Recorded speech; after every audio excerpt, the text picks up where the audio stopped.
Good evening, everyone. Tonight's question is simple. Are American allies drifting away, or is the Western alliances being reshaped by a world that no longer looks like the one that built it? Welcome back to the Unfiltered Political Lens. For decades, the Western alliances was one of the most successful partnerships in modern history. It survived world wars, the Cold War, economic crisis, terrorist attacks, and political transitions. But today in diplomatic circles, the think tanks, universities, military institutions, and increasingly among ordinary citizens, a harder question is being asked. Are American allies beginning to drift away? Not through a dramatic breakup or formal withdrawal, but through a slower resentment of interests, priorities, and strategic features. If that sounds alarmist, please consider how much the world has changed in just the last 25 years. The post-Cold War era promised globalization, expanding democracy, economic integration, and an unprecedented international cooperation. Many believed ideological conflict had largely ended and that major powers would increasingly cooperate through intentional institutions. Instead, we have witnessed a return of a great power competition.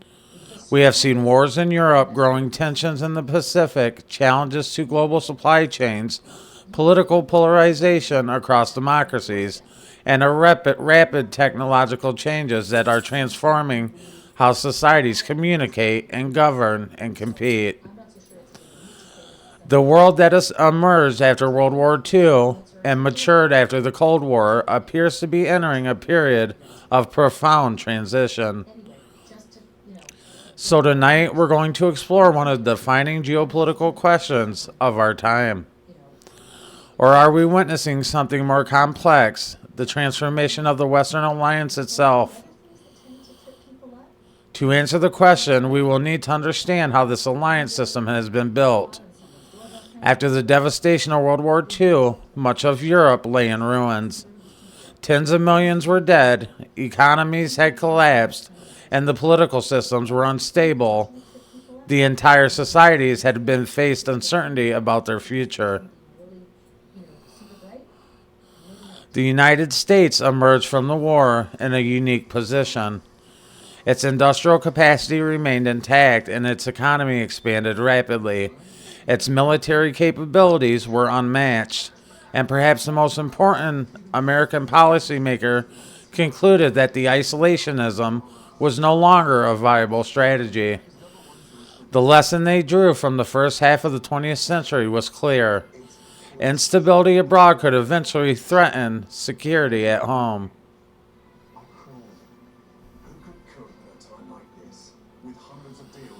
The result was one of the most ambitious geopolitical projects in history, and the United States had helped rebuild Europe through the Marshall Plan. It helped establish international institutions. It supported the collective security arrangements, and in 1949, NATO was also created. The principle behind NATO was a revolutionary in the simplicity. An attack against one member would be considered an attack against all. The commitment created a security umbrella that had shaped international politics for generations. Throughout the Cold War, the Western alliances faced numerous challenges, and there were disagreements over the military strategies and economic policies, nuclear weapons, and the political priorities. Yet despite those disagreements, there remained a fundamental shared understanding. The alliance faced a common adversary. The shared threat created cohesion.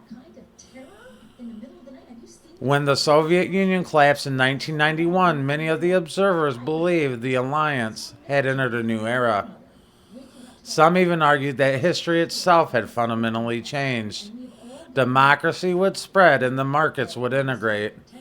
Wars between the major powers would become increasingly unlikely, and the international institutions would manage their disputes. Globalization would create a shared prosperity. For a brief moment, it appeared possible, but history has a way of surprising us. The 21st century introduced challenges that few anticipated, and the attacks on September 11th had transformed American foreign policy. Both wars in Afghanistan and Iraq reshaped the global perception of military intervention, and the global financial crisis challenged confidence in economic institutions. The rise of China also created a new strategic competitor. Russia reasserted itself on the international stage, and technological revolutions had transformed how societies had functioned. Each of these developments has placed a new pressure on the Western alliance. Some pressures came from outside, others emerged from within, and perhaps the most significant change has been the emergence of a multipolar world. For nearly 30 years after the Cold War, the United States occupied a position of an extraordinary influence. No nation could rival its military power, and no economy matched its global reach. No alliance system approached the scale of the United States. And today, however, it's becoming more distributed. China has become the world's second largest economy and major military power. India continues to expand its global influence, and regional powers have increasingly been pursued independent of the foreign policies. Middle powers seek strategic flexibility. The result is a more complicated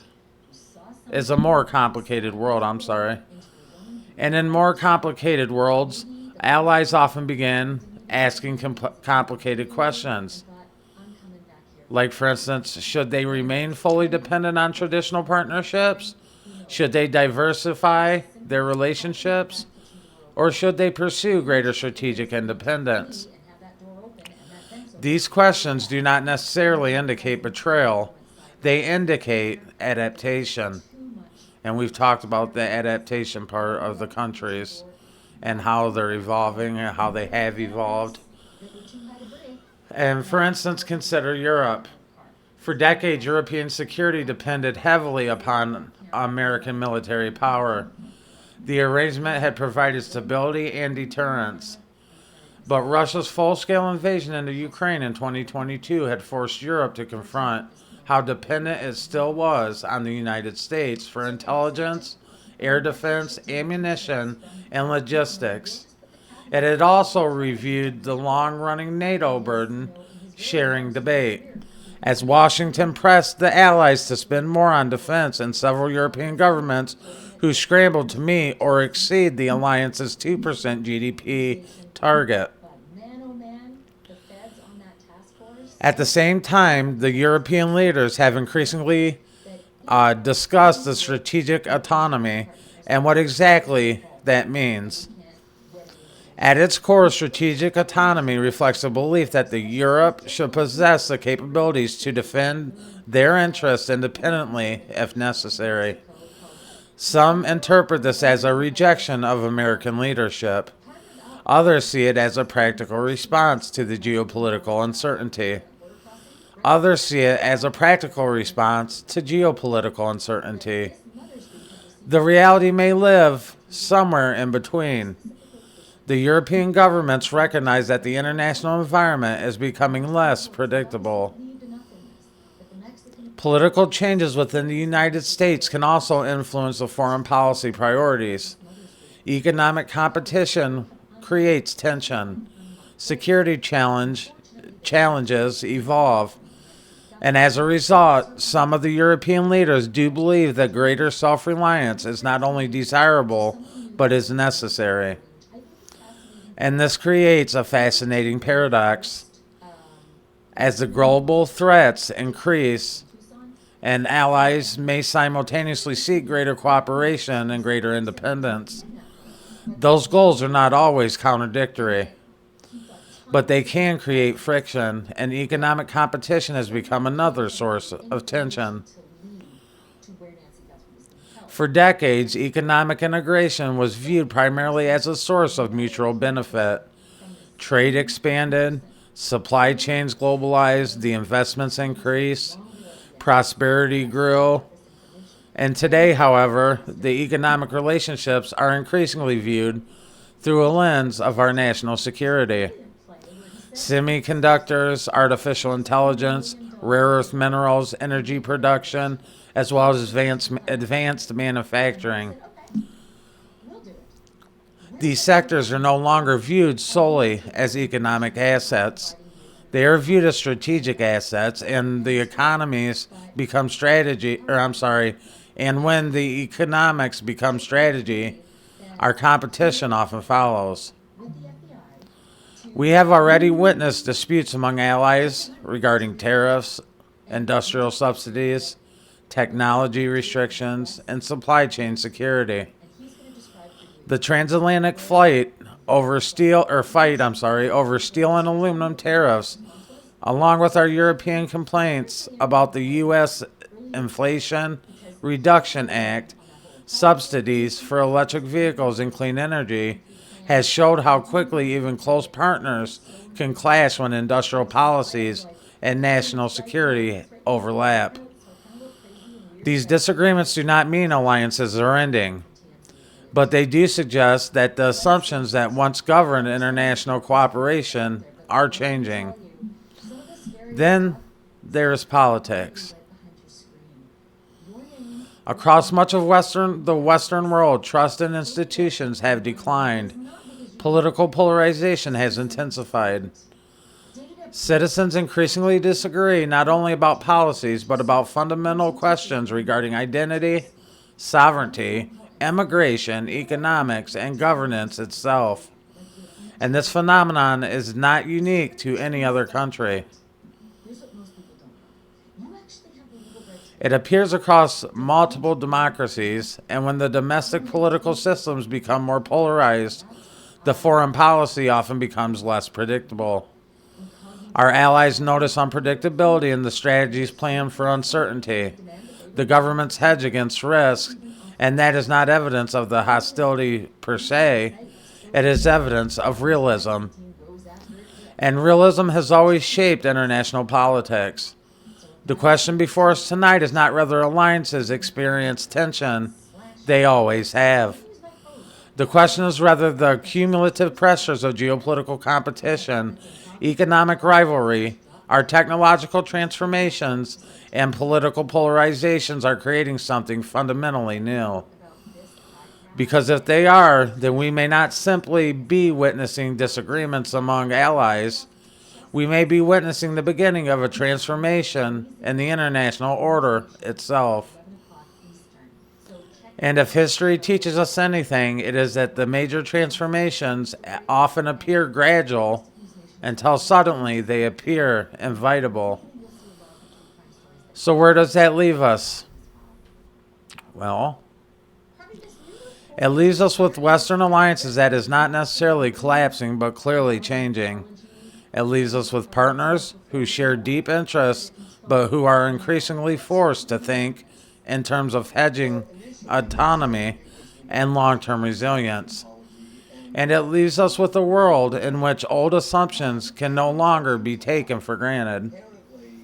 The real question is not whether the West will survive in some form. It likely will.